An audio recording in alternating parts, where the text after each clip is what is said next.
When I worked as a front desk clerk at a 4-star hotel, it was always buzzing with events, corporate gigs, seminars, training sessions. Standard stuff. Companies booked rooms, people showed up, stayed a night or two and left. Nothing out of the ordinary. Guests checked in, went to their meetings, wandered the property, ate at the restaurant, drank at the bar. It was clockwork. Check in, check out, smile, welcome, and see you later. I'd gotten used to the rhythm. It was like white noise, steady and oddly comforting. That job was my first gig out of community college and I clung to it like a lifeline. Decent pay, free coffee from the staff room machine, and a view of the city from the top floor where I'd sneak a smoke during breaks, watching the lights flicker below. The hotel wasn't cheap. Marble floors in the lobby, plush sofas stacked with pillows, glass elevators overlooking an indoor courtyard with a glowing fountain. I'd sit behind the front desk, answering calls, handing out keys and keeping an eye on the security cameras on my monitor. The job was easy enough, but it could wear you down, especially when someone lost their room key or got so drunk they couldn't remember where they were. In those moments, I'd think back to why I got into hospitality in the first place. Mom always said I was good with people, and Dad joked I could sell sand in a desert with that smile. Well, I wasn't selling sand, but I was doling out room keys just fine. That day started like any other. It was a cloudy morning, and the lobby smelled like fresh lilies from the vase on my desk. I was on my second coffee when a woman walked in. Mid-30s, pretty, with tired eyes and 3 kids clinging to her skirt. One toddler, maybe 2, dragged a beat-up plush bunny with a missing ear, a 5-year-old poked at the fountain, and a 7-year-old girl whined about wanting water. The woman approached me with a polite but strained smile and said, "Excuse me, my husband should be here, John Clark. He's at a seminar. Could you call him down?" I nodded, pulled up the system, found him, John Clark, room 312, booked for one night. I rang his room, introduced myself. "Mr. Clark, this is the front desk. Your wife's waiting downstairs." He mumbled something like, "Be right there," and hung up. A couple of minutes later he came down. Tall, pushing 6 feet, in a navy blazer and a white shirt wrinkled from a long day. Around 40, short dark hair, a bit of stubble. He saw his wife, flashed a smile, not dazzling but warm, like he was genuinely glad to see her. They hugged, he kissed her cheek, scooped up the toddler and ruffled the older boy's hair. The girl pressed against him and he whispered something, probably promising that water she'd been nagging about. Just a normal family moment, one I'd seen a dozen times. They chatted in the lobby for about 10 minutes, then she gathered the kids and left, waving goodbye. He headed back to his room. I shrugged and forgot about it. Fast forward to that night. The seminar wrapped up and as usual the company threw a party in the hotel bar. Typical scene, loud music, some poppy remix blaring, clinking glasses, laughter, a few people dancing by the bar, others slurring toasts about success and prosperity. The bar was on the ground floor, right off the lobby, an open space with leather couches, low tables and a long counter where the bartender in a crisp white shirt whipped up cocktails. A chandelier of glass orbs hung overhead, casting a soft glow on the crowd. I was at the desk 10 yards away watching it all unfold on the cameras. By midnight the crowd thinned, people stumbled to their rooms, some clutching the walls, others giggling and hanging onto co-workers. Standard post-party chaos. But not everyone left. On one of the couches 2 people stayed behind, glued together, his hand on her thigh, her head on his shoulder. Him, John Clark. Her, a woman in her 30s wearing a tight red dress, blonde hair pulled into a messy bun. At first I didn't think much of it. Couples get cozy, it happens. Then she started moaning. Not loud, but in the now quiet bar, I could hear it from my spot. I checked the camera feed, and yeah, he was definitely doing something under her dress. Fingers by the look of it.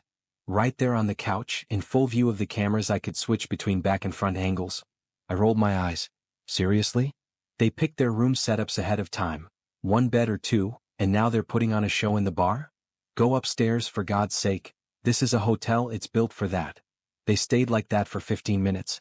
I was about to call security to shame them into moving, but they finally got up and staggered to the elevator. Thank God they've got some sense, I thought.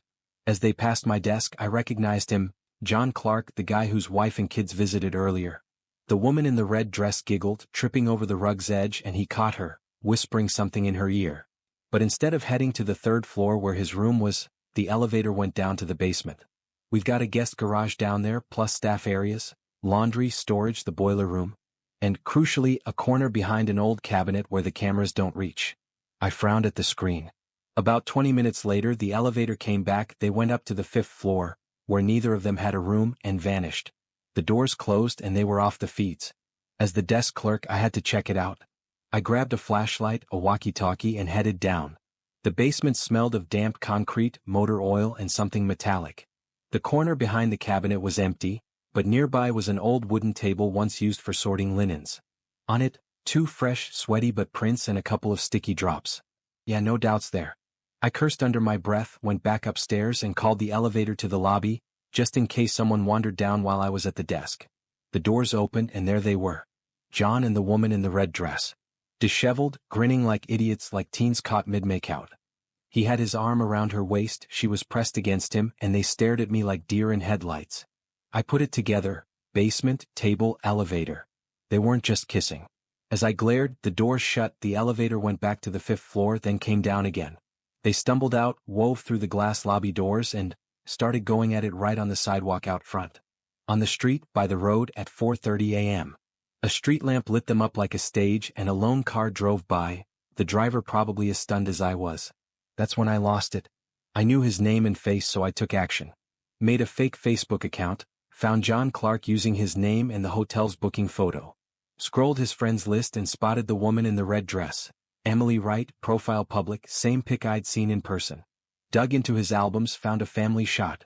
John, his wife, the one from earlier, and their 3 kids. She was tagged, Sarah Clark. I hopped to her profile and messaged her from the fake. Your husband's cheating with Emily Wright. I saw them having sex on the sidewalk outside the hotel at 4 a.m. I tossed in the hotel's name and address for credibility and hit send. Just to cover my bases. That morning I told my relief Anton, a lanky guy with a perpetual smirk who loved cracking jokes, and one of the 2 managers, Sergey. Sergey, a stocky 40-something with kind eyes and a habit of tapping his pen, listened, chuckled, and said, "You're something else." But I wouldn't have let it slide either. Anton laughed, "You're like Sherlock, just with bags under your eyes." I went home, crashed, and got a call later. John stormed in, furious, demanding answers. The other manager, Lena, a scattered woman who always fidgeted with her earrings, didn't know squat and freaked out. Sergey backed me up, said I was keeping order, though officially I'd gone too far. They called me in the next day. Both managers were there. Lena, once she got the full story, tore into me. "Do you realize this breaches confidentiality? You're on thin ice." Sergey stayed quiet, but I could tell he was just playing along. He had my back.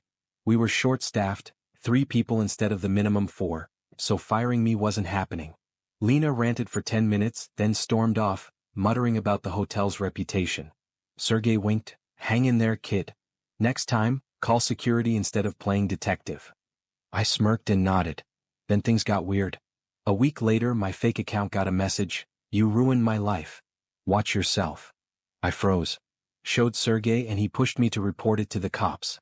They traced it, Emily Wright via IP, but she denied everything and it got dropped for lack of evidence. A few days later, I found a bouquet of wilted roses by the hotel entrance with a note. "Justice will find you." Feminine handwriting, neat with curls, but no proof whose. I started glancing over my shoulder walking home at night and triple-checking my locks. Word got back to John's wife. 2 weeks later she showed up, no kids, red eyes, lips pressed tight, in a gray coat that hung off her like a hanger. She asked to see the footage from that night. I wasn't supposed to, but Sergey behind me muttered, "Show her, let her deal." I played the sidewalk clip, no sound but obvious. John, Emily, the street lamp, their movements. Sarah watched in silence, her fingers gripping her purse until her knuckles went white. Then she said softly, "Thanks for telling me. I'll handle it," and left, trailing a whiff of floral perfume. I never saw her again. John Clark disappeared too. His company stopped booking with us and his Facebook went private. Emily Wright swapped her profile pic for some abstract art and went quiet. But I stayed at the job, noticing things, odd looks from guests, whispers behind my back. A coworker spread a rumor I was the snitch, and it stuck like gum on a shoe. Anton teased I was the gossip queen. Sergey called me a legend, but I wasn't laughing. I got paranoid, suspecting the bartender who stared too long, the maid who coughed funny passing by. 3 months later, I came in for a shift and found an envelope on the desk with my name in blue ink. Inside, a card with a red dress on it and the words, "You did the right thing. Don't be afraid." No signature. I still don't know who sent it. Sarah? A staffer? Maybe Emily messing with my head? It's still in my desk drawer, A reminder that even 4-star places have 5-star drama. But there's more. A month after the card, I ran into Sarah at the grocery store. She was by the baby food aisle, holding her youngest, looking calmer than that day at the hotel. I tried to slip by, but she recognized me. "You're from the hotel, right?" she asked, her voice shaky. I nodded, unsure what to say. She met my eyes and said, "I filed for divorce." "Thank you. If it weren't for you, I'd still be living that lie." Then she gave a sad, real smile and walked to the checkout. I stood there, clutching a box of pasta, feeling something twist inside. Maybe I did do the right thing. The job's the same: calls, keys, smiles. But now, when I see couples in the bar, I check the cameras. Keep my phone close just in case. And sometimes, smoking by the top floor window, I wonder, what if I'd stayed quiet? Maybe it'd be simpler. Or worse. Who knows?